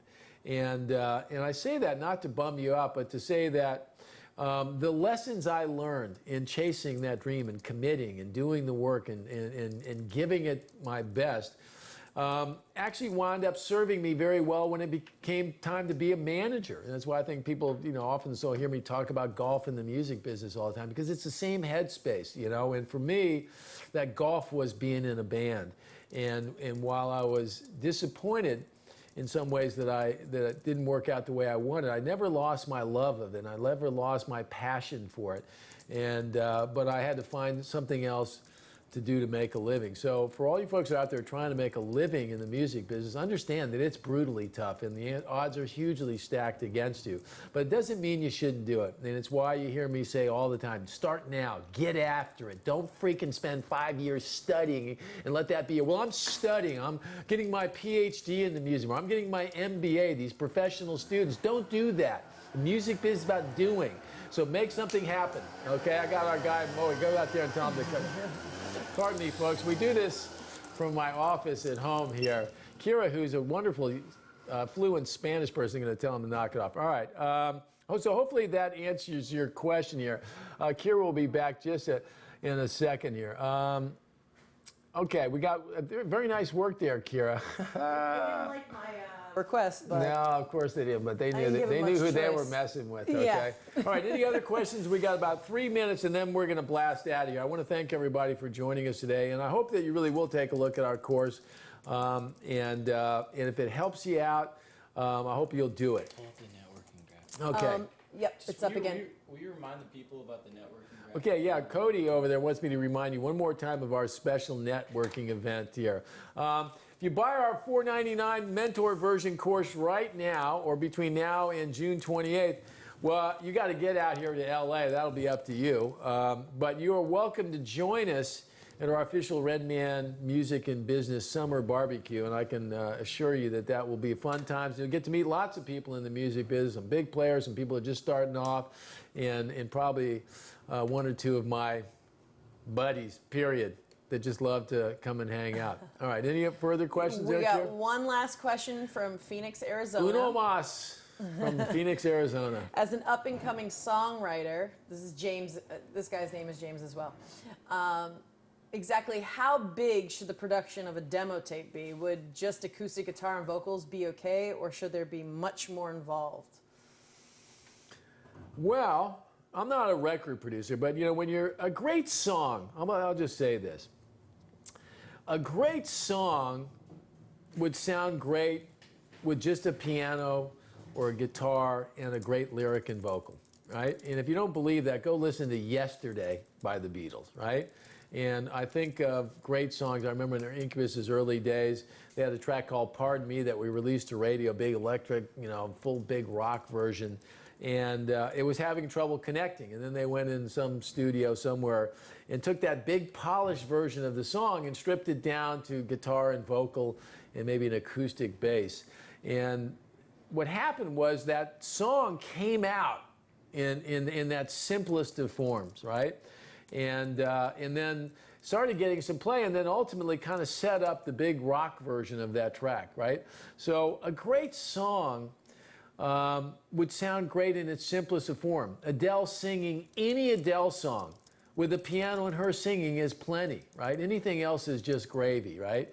And if you use the food analogy, gravy is not a meal. Steak is a meal. And if you've got some steak in its simplest form, it'll taste even better with a little steak sauce on it. But if all you can afford is the steak, go with that, okay?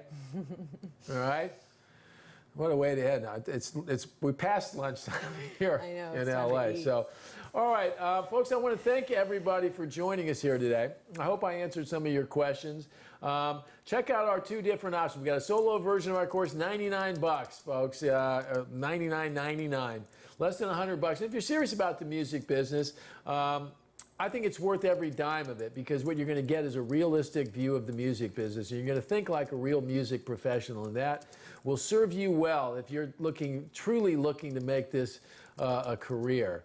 And for you folks that are looking for a little bit more structured, a little bit more personal approach, and need some personal attention and want some access to conversations like this for 10 weeks, I hope you'll take a look at that one as well. So I want to thank all the folks over here, Kira O'Neill, Cody Ramos, who's behind the dials there, and I want to say thanks again, and hope today is the day you stop dreaming and start doing. My name is Steve Rennie, and we'll see you hopefully Wednesday, tomorrow, on Ren Man Live with our guest Sarah Sten, a big-time manager, lawyer, music publisher, and record label. How does she do it? And she's a mother and a wife as well. So anyway, my name is Steve Rennie. I'm out of here. Thanks for joining us.